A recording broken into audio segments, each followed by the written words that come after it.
I think that anybody who hasn't been asleep for the last 4 or 5 years knows that we are in a crisis in this country with the opioid epidemic. And my purpose today was to provide a historical framework for that. All too often, we have individuals who are very enthusiastic and overzealous, and they want to jump on this bandwagon. The lay press fuels this, of course, and tells us that physicians are the primary leaders in creating or perpetuating the ongoing opioid epidemic. And what I tried to do today in my 25 minutes or so was to say, look, Americans have a love affair with narcotics. We always have. And you can date this history back at least as far as the American Civil War, where we had hundreds of thousands of soldiers addicted to morphine. And after the war, of course, many, many more became addicted because it was so readily available. It was dirt cheap. There was no prescription required. Didn't have to visit your physician. Could walk into a 5 and dime store and buy morphine, or for that matter, cocaine, marijuana, and later on, after the 1870s, heroin. And so I wanted people to know we have a lot of blame thrust upon us. And yes, there are pill mills, and yes, there are physicians who are practicing medicine in a deceitful fashion and unethical fashion. But the vast majority, more than 99, probably 0.8% of physicians are doing the right thing each and every day. And yet and still we get beaten up. We get beaten up by our regulatory agencies. We get beaten up in the lay press. And I tried to provide a framework for individuals to look at the historical perspective. Why is America a country with 325 million people out of 7.2 world population, 7.2 billion, so we're 4.4% of the world's population. Why do we consume 75 to 80% of all the drugs, all the narcotics in the world?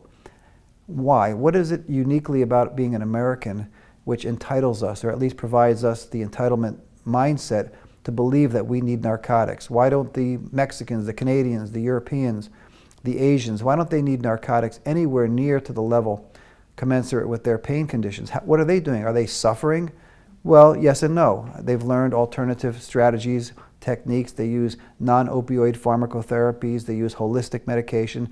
They do yoga. They have alternative approaches to managing pain. Why is it about the American experience? So I tried to show the history.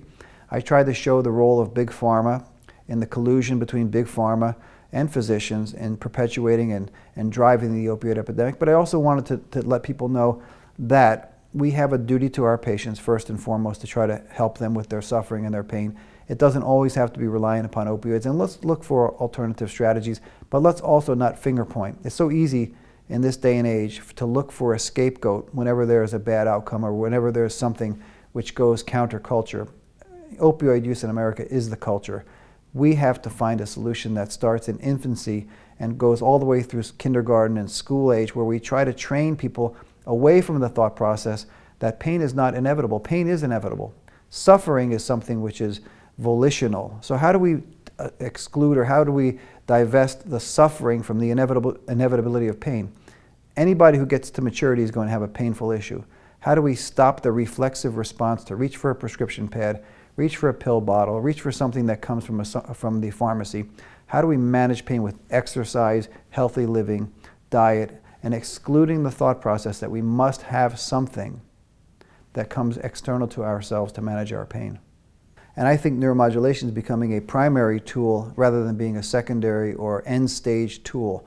So rather than waiting until patients are horribly addicted and they've got horrible scar tissue from multiple failed spinal surgeries, we're implementing the use of technology such as neuromodulation to manage pain at an earlier stage. Once pain becomes embedded in the brain, and once the receptors have been inundated both by the pain signals as well as by narcotics, it's very resistant to whatever we may be able to offer them. But using neuromodulation at an earlier stage is very useful, very helpful. Today we heard great talks about the use of medical marijuana. And we're finding, for example, that in selected patients under the appropriate circumstances, that marijuana use is opioid sparing. And that's phenomenal. It would be remarkable if we could find chemicals which are naturally occurring, such as marijuana, and if we exclude the THC component of it, and we can manage pain without the addictive properties and potential of drugs like opioids or benzodiazepines or muscle relaxants, take away patients' reliance upon synthetic chemicals which are going to alter them and their physiology almost forever,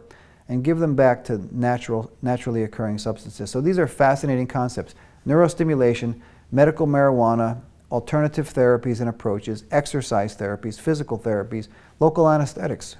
Local anesthetics are an underutilized remedy for managing nociception and pain, and I think we've got to get back to those basics.